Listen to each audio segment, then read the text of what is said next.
Eu adoro a sede do IAB do Rio de Janeiro, né? Tive aqui desde os anos 90, né? Já vim várias vezes aqui para várias coisas variadas, né? Assim, de festa a debates sérios, né? Conferências, discussões sobre meio ambiente.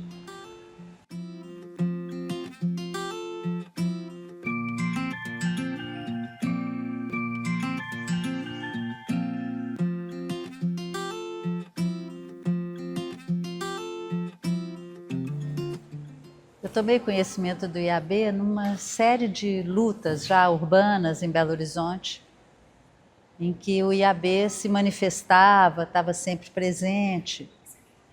Então, isso já um pouco depois de formada, né? Eu formei nos anos 70, era uma época trágica, né? Em vários aspectos, mas com o passar do tempo eu fui tomando conhecimento desse trabalho do IAB e a minha aproximação com o IAB foi engraçada, porque a gente foi fundar um sindicato. E na época, para fundar o sindicato, você fazia primeiro uma associação, ela tinha que durar 2 anos, tinha uma série de restrições e controles. E nós fomos fazer isso no IAB, né? E aí essa aproximação foi ficando cada vez maior. E quando chegou no começo de 92, eu me candidatei à presidência. E foi assim.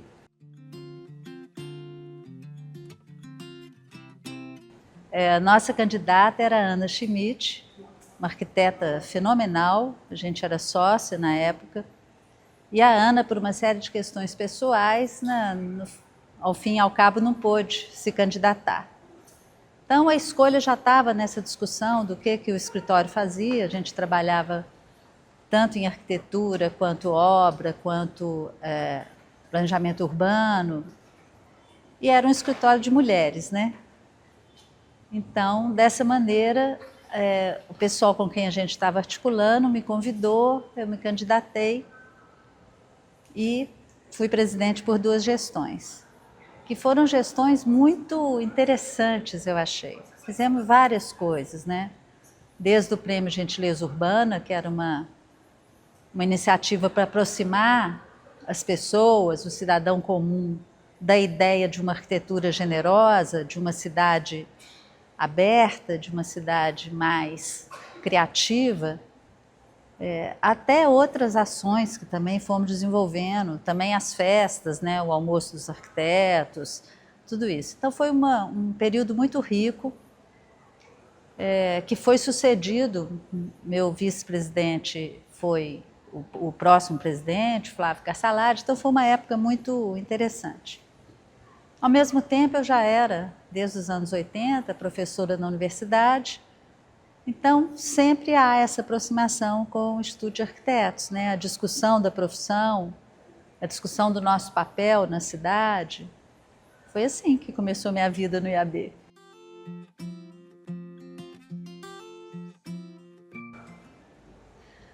O IAB, ele sempre foi um ambiente muito masculino, muito machista. Embora desde o começo a gente tenha tido arquitetas, conselheiras de grande trabalho, de grande envergadura, né? Mulheres incríveis. Mas sempre foi um ambiente muito machista. Para você ter uma ideia, eu só me elegi presidente na 4ª tentativa, né? Foram 4 eleições. A primeira foi logo que terminou o mandato, em Minas Gerais, 96. E disputei com o Gregório Repsold, que ganhou por 1 voto, né? A segunda foi em 2002, disputando com a reeleição do Haroldo Pinheiro. A terceira foi em 2008, com o Suplicy, e sempre com muita dificuldade, né? Era uma mulher, era mineira, era de esquerda, declarada, embora o IAB tenha uma trajetória de esquerda muito clara, não é? Mas havia ali, enfim, né, uma série de tensões e a candidatura não prosperava. Ela chegava até um certo ponto e não avançava e tal. Em todas elas houve uma disputa, né? E aí, bom, houve períodos em que eu me afastei um pouco do IAB, voltava sempre como conselheira ou participando dos grupos de trabalho, né, sempre nessa articulação entre universidade, o instituto, né, as representações nos vários conselhos de patrimônio, de meio ambiente. E aí, quando chegou em 2019, que teve um Congresso Brasileiro de Arquitetos maravilhoso no Rio Grande do Sul, em Porto Alegre, o presidente do IAB do Rio Grande do Sul, na época, ele me chamou para que a gente pudesse, o Rafael Passos, me chamou para conversar e acabou me encantando, me chamando para disputar essa presidência. Né? E aí foi muito interessante, porque a gente montou uma equipe espalhada pelo Brasil inteiro. Né? Minas, na época, já não era um departamento com tanta expressão, com tanta força, passando por uma série de dificuldades internas, de financiamento, etc. Mas a gente articulou uma chapa muito nacionalizada, né? Trazendo uma turma nova de vários lugares, e assim foi. Né? E aí foi a primeira vez que não houve disputa. Né? Uma chapa única, foi na pandemia, assumi em 2020, já com esse plano de comemorar 100 anos do IAB, que é uma responsabilidade grande, né? E em janeiro a gente comemorou 100 anos, a gente celebrou 100 anos do Instituto.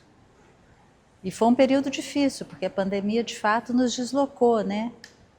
O IAB do Rio protagonizando o Congresso Mundial, que seria aqui presencial, o mundo inteiro esperando, né? E a pandemia nos puxou o tapete nesse sentido, né? E aí ele aconteceu um ano depois, virtual, com muita coragem dos colegas todos que conseguiram levar à frente.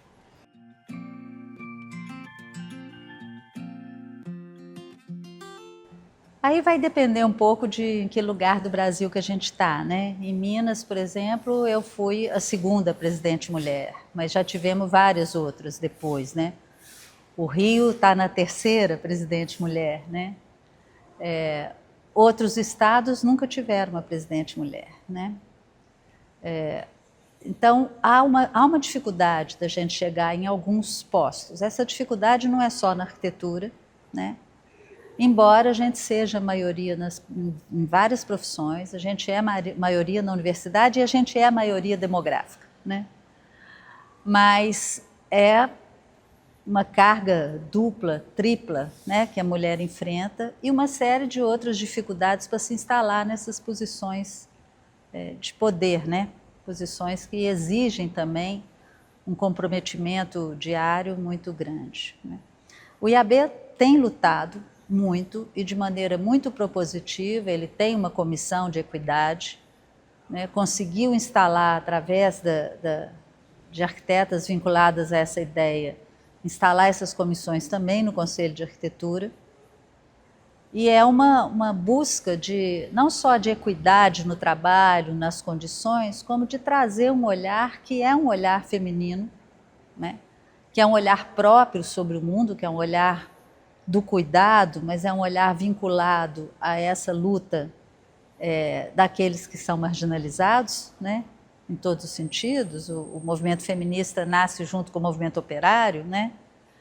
Então essa maneira de ver o mundo, eu acho que ela tem um significado grande que merece ser tratada com cuidado, né, para que a gente consiga estar presente em todos os lugares. E que a responsabilidade do cuidado que sempre recaiu sobre a gente seja distribuída igualmente, né? Isso é muito claro, principalmente quando você começa a trabalhar, por exemplo, com a infância na cidade, né? A cidade ela é feita para o plenamente capaz, né? Para o forte, para o completamente autônomo, de toda maneira, desde a calçada até a altura do meio-fio, passando pela questão da segurança, a iluminação, o acesso a tudo que a cidade pode oferecer, não é? O descuido, às vezes, com as praças públicas, com os espaços. Então, ela é feita para um homem forte, não é? Autônomo, que possa se movimentar com segurança. Então, o nosso olhar, eu acho que é um olhar importante e que transforma isso. Eu tive uma experiência maravilhosa agora, na semana passada, eu fui júri num concurso do Rio Grande do Sul, promovido pelo IAB do Rio Grande do Sul, um concurso que já está na sua quarta etapa, né, de setorização da cidade, que trabalha com projetos para as áreas públicas em áreas de periferia. E um trabalho magnífico, porque antecedeu a entrega do concurso para preparar o edital, uma série de oficinas feitas com os moradores para definirem suas necessidades, né? E aí a gente percebe isso, a necessidade da mãe, a necessidade da avó, a necessidade da mulher que trabalha, cria os filhos, né? A maioria das casas, por exemplo, que estão em situação precária, pelos dados do IBGE, são chefiadas por mulheres, né? Então, essa situação, ela aparece, né? Qual que é a demanda de equipamento que a gente tem na cidade? E aí, no júri, só tinha mulher. E foi uma experiência deliciosa, porque a conversa fluiu, assim, com uma delicadeza e uma compreensão. E tinha arquitetas muito competentes, muito experientes, né? Então, um debate técnico de alto nível, mas mediado por essa delicadeza com as pessoas que estariam ali. Não que os homens não tenham, né? Tem também. Eu acho que os homens também têm essa faceta que eu chamo de olhar feminino, né? Mas ela costuma estar um pouco mascarada, uma certa disputa de ego, vamos dizer assim, não é?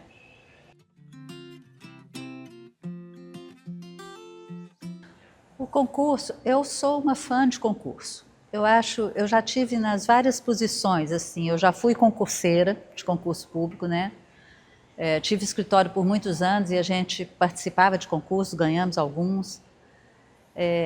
Já fui organizadora de concurso e já fui júri de vários concursos também. Então eu tenho um olhar que, assim, que é um momento muito rico, muito importante. Ao mesmo tempo, é um momento muito difícil, porque o que se exige do participante é muito e é um trabalho voluntário que ele faz até ele conseguir ser contratado. Então, a dosagem do quanto se exige do participante, comparando com o tempo e a dedicação que ele tem que ter, tem que ser uma dosagem muito bem calibrada. Ao mesmo tempo, se levado a sério, como por exemplo esse do Rio Grande do Sul, eu acredito que foi o tempo todo, né? Porque inclusive você já tem ali a prévia do contrato, os valores de contratação de obra, né, etc. Se levado a sério, ele é um momento muito importante, principalmente para o gestor público, porque é quando você apresenta as melhores ideias, né, quando você dá a oportunidade à população de conhecer ideias diferentes, então vai amadurecendo as pessoas, os moradores, os usuários, para o que é uma boa arquitetura. Uma exposição de concurso debatida, e que todo mundo veja, compreenda as várias propostas, entenda por que aquela é a melhor, né? É um processo de educação arquitetônica e urbanística muito importante. Então, sou uma fã.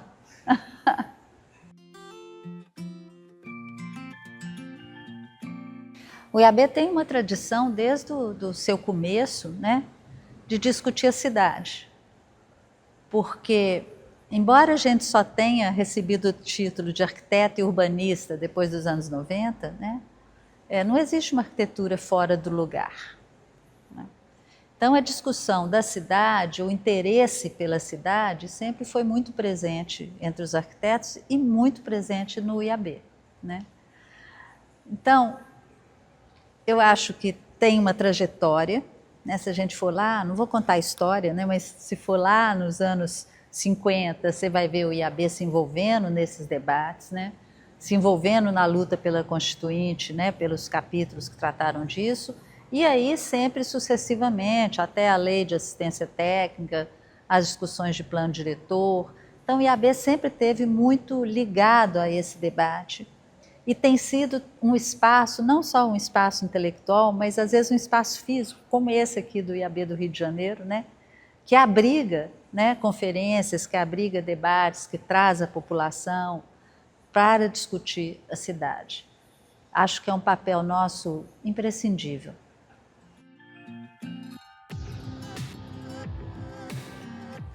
Eu adoro a sede do IAB do Rio de Janeiro, né? Tive aqui desde os anos 90, né? Já vim várias vezes aqui para várias coisas variadas, né? Assim, de festa a debates sérios, né? Conferências, discussões sobre meio ambiente. Por exemplo, aqui a gente fez uma reunião muito interessante quando fez 50 anos do Seminário do Quitandinha, né? Foi aqui na sede essa comemoração dos 50 anos, com várias oficinas de trabalho. Hoje, quando eu cheguei, eu vi os estudantes em oficinas ali de discussão, de interlocução entre duas universidades, né? Então, é um ambiente muito importante para os arquitetos, para a cultura em geral, né? Porque aqui também você tem todo um espaço de discussão da cultura e para a discussão da cidade. Então, esse lugar aqui, ele é magnífico. Acho que a gente devia ficar aqui para sempre.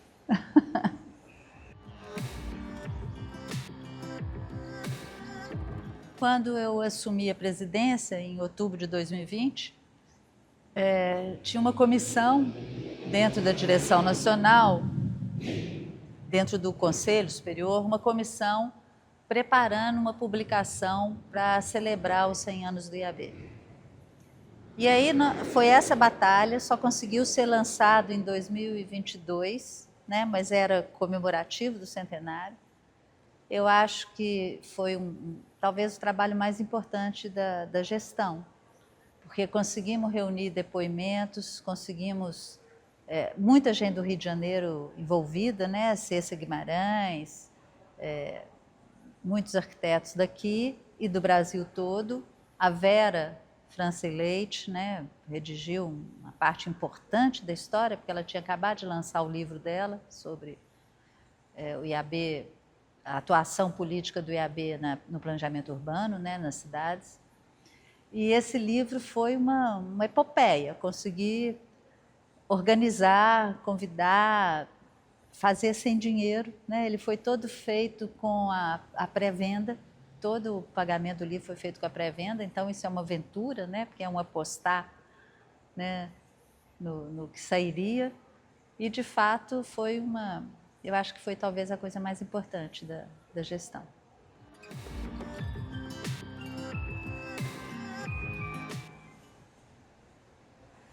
O IAB ocupou e ocupa uma parte grande da minha vida até hoje, né? Provavelmente eu já devia estar me aposentando, mas continuo em grupo de trabalho do IAB, agora muito mais vinculada à área de educação, né? Numa luta que o IAB vem travando pelas diretrizes curriculares, né?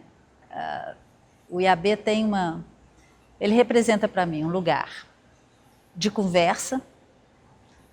Foi no IAB que eu fiz grandes amigos que eu tenho até hoje, né? Mesmo amigos que a gente encontra pessoalmente de anos em anos, né? Mas são amigos muito do meu coração. É também um lugar de debate, de enfrentamento, né? Às vezes debates internos, às vezes o enfrentamento de questões externas. Então é um lugar que mantém a gente muito vivo, né? Porque é sempre um lugar do pensamento. Eu acho que é isso.